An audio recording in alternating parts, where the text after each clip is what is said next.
Praise the lord. ప్రభు అయిన యేసుక్రీస్తు నామంలో మీ అందరికీ మా హోసన్న మినిస్ట్రీస్ తరపున హృదయపూర్వకమైన వందనాలు తెలియపరుస్తున్నాను. ప్రభు మిమ్మల్ని ఆశీర్వదించి దీవించునుగాక. ప్రతిదినం నా దేవుని విశేషమైన కృప, ఆశ్చర్యకరమైన శాశ్వతమైన కృప, అనుదిన కృప మిమ్మల్ని ఆశీర్వాదకరంగాను దీవెనకరంగాను క్షేమకరమైన స్థితిలో నడిపిస్తుందని నేను విశ్వసిస్తున్నాను. ప్రభుకి కృతజ్ఞతాస్తుతి చెల్లిస్తూ ఉన్నాను.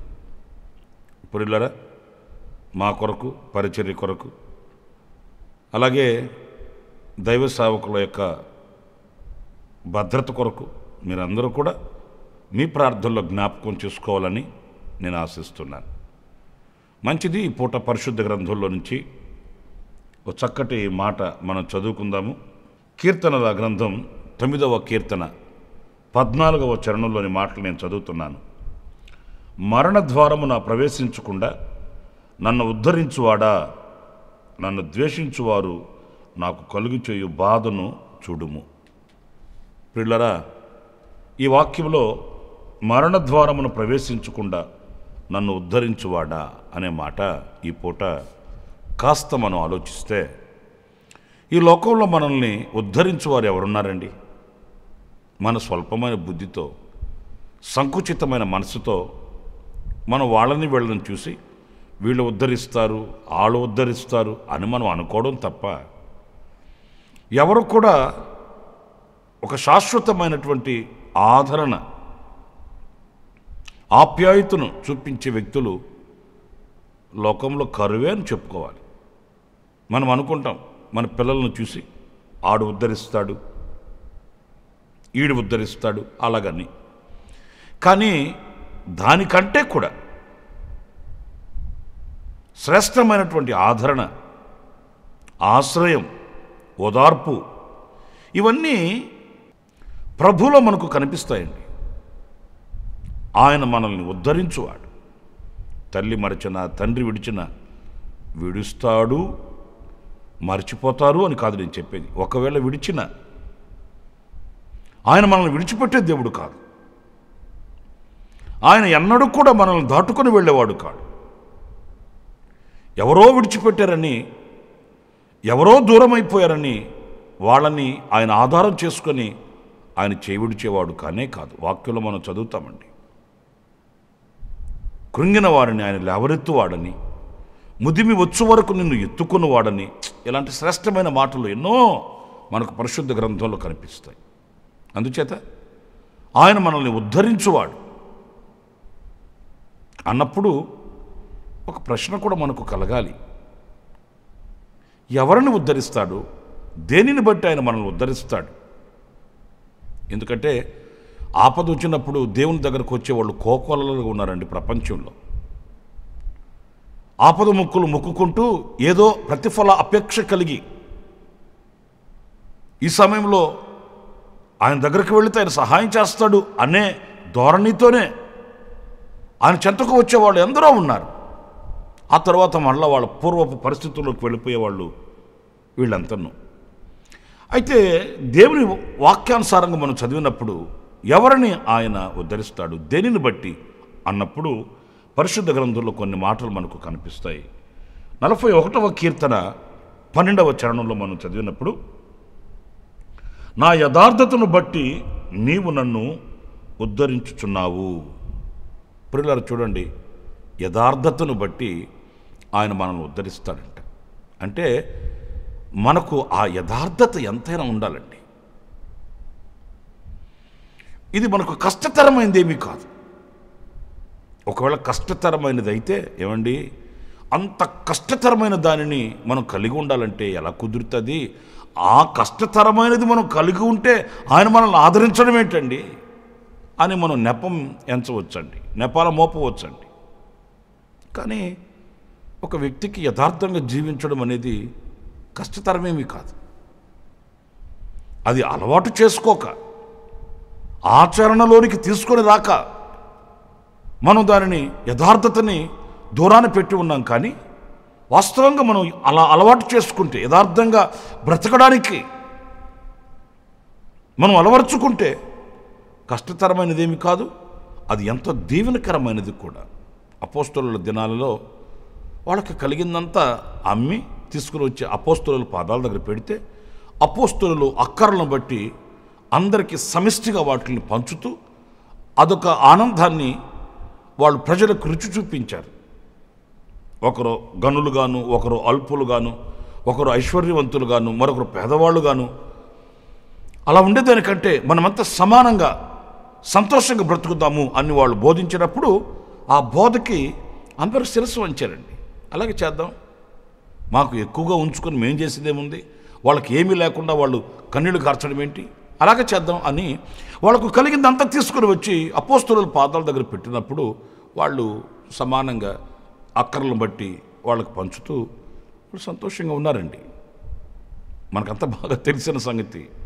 ఎవరు చెప్పకుండానే ఈ అననీయ సప్యరా అనే వాళ్ళు ప్రేరేపింపబడ్డారు.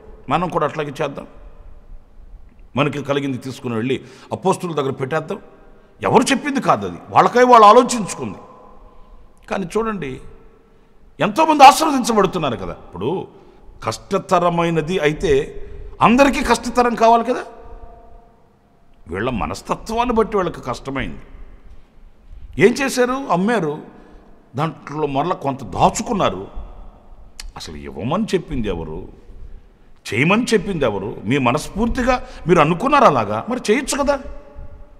కాస్త దాచుకొని తీసుకుని వచ్చి అపోస్తలుల పాదాల దగ్గర పెట్టాలని వాళ్ళు ఆశించినప్పుడు దైవజనుడు ఒకటే మాట అన్నాడు, మీరు పరిశుద్ధాత్మ నుండి దుఃఖపరచడానికి ఎందుకు ప్రేరేపింపబడ్డారు? మీరు దేవుని కన్ను కప్పి మీరేం చేస్తారు? ఈ కొంచెంలో మీరు ఎందుకు యథార్థంగా ఉండలేకపోయారు అన్నట్లు ఆయన వాళ్ళతో మాట్లాడుతూ ఆయనతో అన్నాడు, ఇంతకే మీరు అమ్మారా అన్నాడు. అనన్య అన్నాడు, ఇంతకేనండి, అంతే. అతను అక్కడెప్పుడు చనిపోయాడని వాక్యం చెప్తుందండి.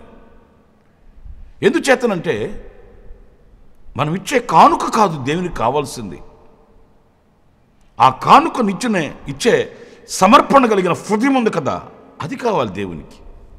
హృదయంలో యథార్థత లేకుండా ఎంత కానుకిస్తే ఏం ప్రయోజనం అండి? యథార్థమైనటువంటి మాట లేకుండా ఎంత అర్పణలు తీసుకుని వెళ్ళి దేవునికి అర్పిస్తే అది ప్రయోజనకరం అవుతుందా? చావాల్సిన వాడు చచ్చాడు కదా. ఇక్కడ ఒకటే మాట మనం నేర్చుకోవాలి, యథార్థత లేకుండా మనం ఏమి చేసినా నిష్ప్రయోజనము. యథార్థమైన హృదయం లేకుండా ఎంత అర్పణలు తీసుకుని వెళ్ళి నిలువుతోపిడి అన్నట్లుగా ఆయన పాదాల దగ్గర పెట్టినా రావలసిన శాపం వస్తుందే కానీ తప్పింపబడము. మరి ఆమె వచ్చింది, సప్యరా వచ్చింది. ఆమె వచ్చినప్పుడు కూడా అదే మాట అనింది, ఇంతకే అమ్మేమండి. ఆమె కూడా చచ్చిపోయింది. అర్పణలు ఇచ్చిన వాళ్ళు చనిపోతారండి, కానుకలు ఇచ్చిన వాళ్ళు చనిపోతారండి, చనిపోయారండి. ఎందుకు చనిపోయారు అంటే అర్పణ కాదు, నీ హృదయం కావాలి, యథార్థత కావాలి.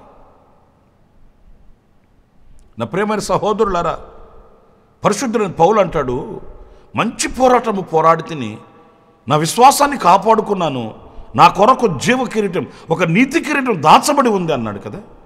విశ్వాసాన్ని కాపాడుకున్నాను అనే మాటని కొంచెం మీరు ఆత్మీయంగా ఆలోచిస్తే, కాపాడుకోవడం అంటే విశ్వాసాన్ని యథార్థత కలిగి ఉన్నాడండి.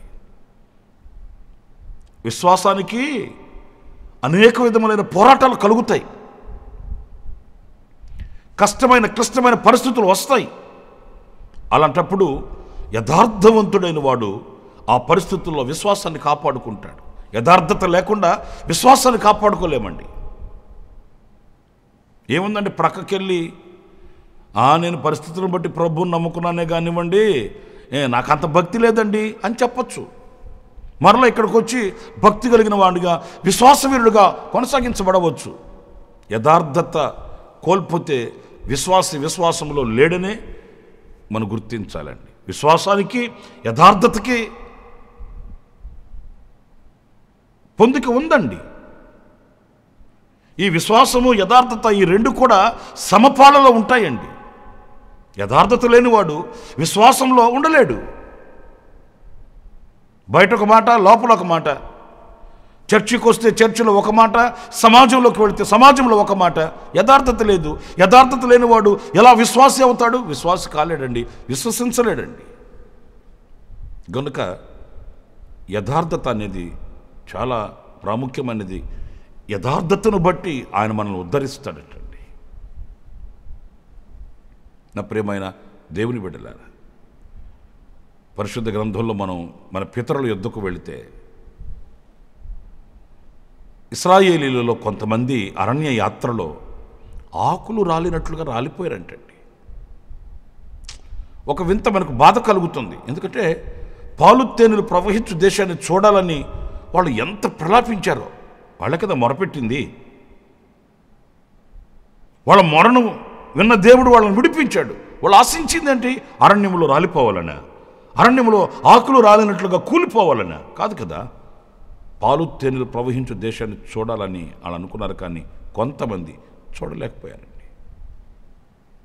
వాళ్ళ యాత్ర మధ్యలోనే వాళ్ళు కాలం ముగించవలసి వచ్చిందండి.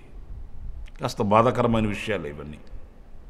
వాళ్ళు కోరిన రేవుకు వాళ్ళు చేరలేకపోయారు. ఎందుకో తెలుసండి? యథార్థత లేక. మేలు కలిగినప్పుడేమో సంతోషిస్తున్నారు, కొంచెం కీడు కలిగితే ఏమో తిరగబడుతున్నారు. ఆ యథార్థత లేదు హృదయంలో. ఎప్పుడైతే ఈ యథార్థత లేకుండా పరిస్థితులను బట్టి మనుషులు మారిపోతుంటారో వాళ్ళు గమ్యం చేరలేరండి.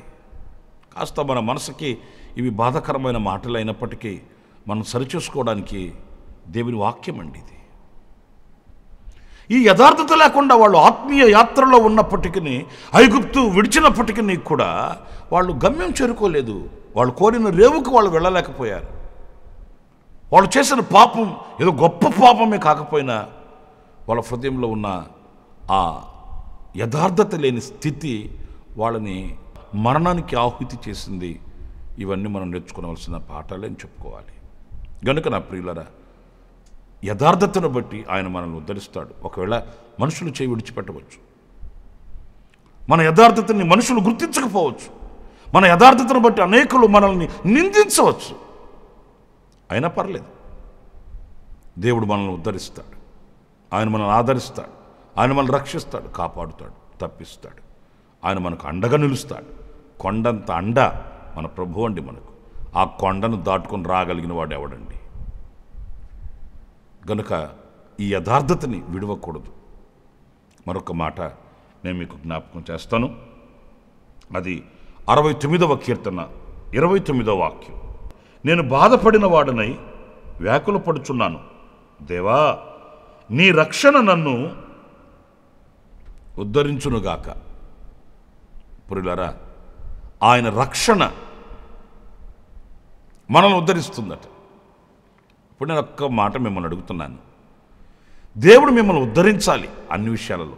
ఏ విషయంలోనైనా ఆయన మిమ్మల్ని ఆదరించాలి, ప్రేమించాలి, స్నేహించాలి.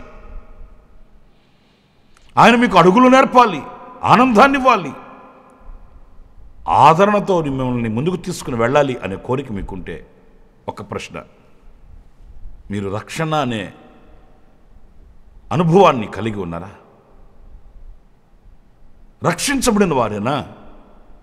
ఒక ప్రశ్న.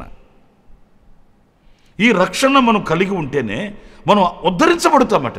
ఆ రక్షణ మనం ఉద్ధరిస్తుందట. ఈరోజు రక్షించబడడం అంటే ఈ రోజున దానికి మెగ్గు చూపలేకపోతున్నామే. ఏంటి రక్షించబడడం అంటే? ఏంటి రక్షణ అంటే? ఏంటి? ఈ గాఢాంధకారం లోకంలో మనం బ్రతుకుతూ ఉన్నాము. ఈ గాఢాంధకారము లోకంలో మనం నశించిపోకుండా, మన ఆత్మ నిత్య నరకాగ్నికి దిగజారిపోకుండా వెలుగై ఉన్న యేసుక్రీస్తుని అంగీకరించడమే రక్షణ అంటే. మతం మార్చుకోవడం కాదు, కులాలు మార్చుకోవడం కాదు, మత మార్పిడి కాదు, కుల మార్పిడి కాదు. ఇది గాఢాంధకారపు లోకం. ఈ లోకంలో ఏది ఎక్కడ ఉందో, ఏది ఏంటో మనకు అర్థం కావట్లేదు. ఇది చీకటితో నింపబడిపోయింది. ఈ చీకటిలో మనం సంచరించాలంటే ఒక వెలుగు మనకు కావాలి. ఆ వెలుగే యేసుక్రీస్తు. ఆ యేసుక్రీస్తు అనే వెలుగుని గనక మనం చేతబట్టుకుంటే తల్లేదో చెల్లేదో తెలుస్తుంది, ఇల్లేదో వాకిలేదో తెలుస్తుంది, లోకమేదో పరలోకమేదో తెలుస్తుంది, ఇరుకేదో విశాలత ఏదో తెలుస్తుంది, మరణమేదో జీవమేదో తెలుస్తుంది. ఇవన్నీ వెలుగులో ఉన్నప్పుడే కదండి మనకు తెలిసేది. చీకట్లో ఉంటే దారి అది తెన్నేది మనకి ఎలా తెలుస్తుందండి? అదే రక్షణ. ఆ వాక్యమై ఉన్న యేసు, వెలుగై ఉన్న యేసయ్యని మనం కలిగి ఉంటే, ఈ లోకం మీద త్రిప్పబడి ఉన్న మన మనస్సుని ఆయన వైపు త్రిప్పితే, మన హృదయాన్ని ఆయనకిచ్చి ఆయన వెలుగును మనం సంతరించుకుంటే చీకటిలో మనం సంతోషంగా సంచరించగలుగుతాము, పవిత్రంగా పరిశుద్ధంగా జీవించగలుగుతామండి. ఒక తమ్ముడు నా దగ్గరకు వచ్చి అంటున్నాడు, అన్న రక్షణలో కూర్చోవాలనుకుంటున్నాను, ప్రార్థన చేయండి అన్నాడు. ఏంటి రక్షణలో కూర్చోవడం ఏంటి? రక్షణ అంటే ఏంటి?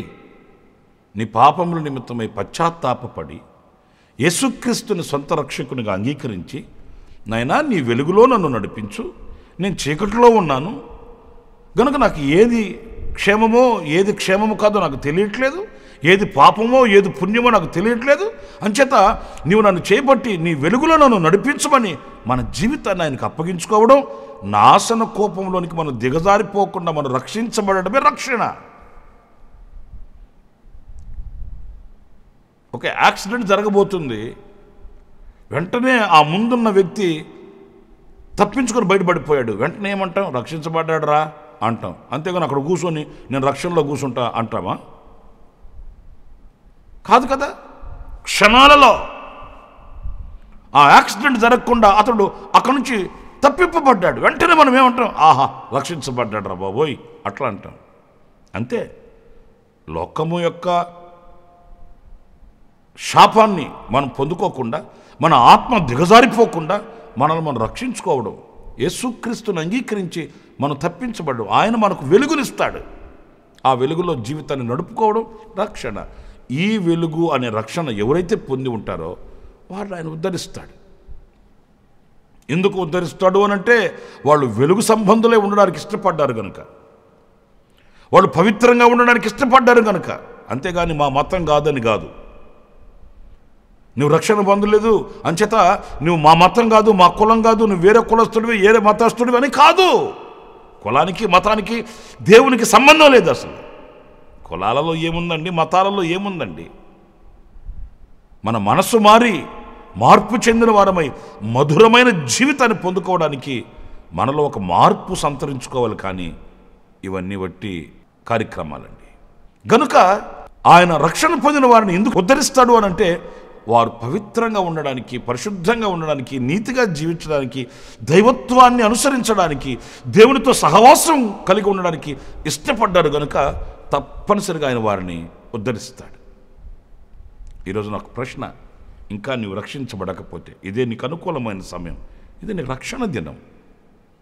ఈ సమయం నీకు దేవుడు అనుగ్రహించాడు.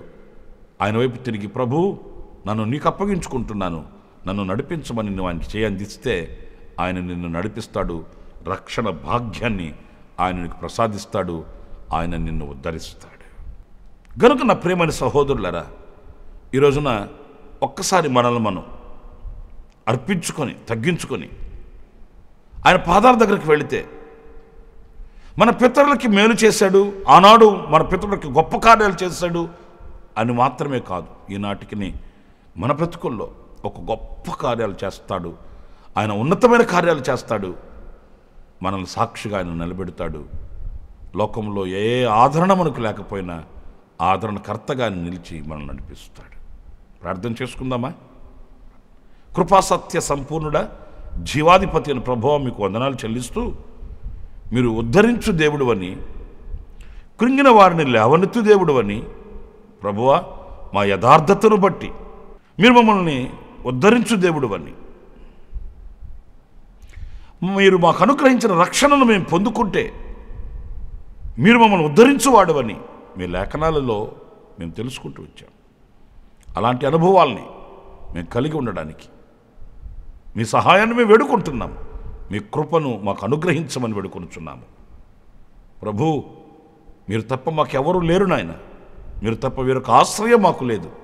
మమ్మల్ని ఉద్ధరించి, ఆదరించి, కనికరించి, కాపాడి, ఎత్తుకొని, హత్తుకొని ముద్దాడగలిగిన తండ్రివి నీవు.